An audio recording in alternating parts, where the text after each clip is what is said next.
Po, zonja Eliza.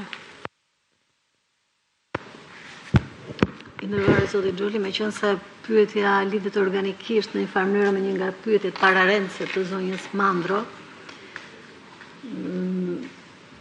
ishte interesante në këndvështrimin tim pyetjet që ju bët lidhur me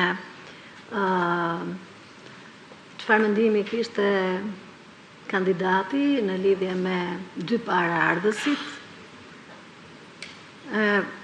Ajo që unë doja të dija tani e dëgjova përgjigjen tuaj, edhe ajo që doja të dija ishte që çfarë tiparësh do kishit zgjedhur ju. Pra, ju në përgjigjen tuaj thatë që vlerësoni secilin prej kandidatëve në mënyra të ndryshme,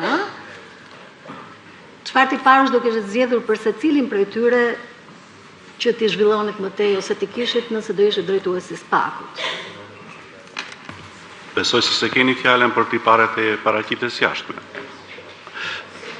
Besoj që jo, të paktën të dy. Besoj që do duhet kishit të perceptiv. Pra, te zoti Kraja do vlerësoj pjekurin dhe eksperiencën disa vjeçare që ka patur në hetim dhe sidomos eksperiencën që ka patur në provërinë e përgjithshme.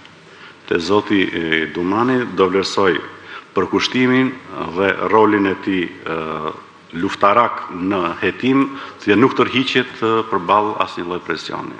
Këto të dyja unë do i vlerësoja te këto dy kandidatët dhe këto më kanë lënë mbresa që unë do vazhdoj dhe do kërkoj konsulencën e tyre sepse ato kanë patur situata që mund t'i kenë diskutuar me të tjerë, por si kanë diskutuar me mua dhe do më ndihmojnë nëse do marr pëlqimin tuaj dhe të anëtarëve të tjerë në këtë mision kushtetues.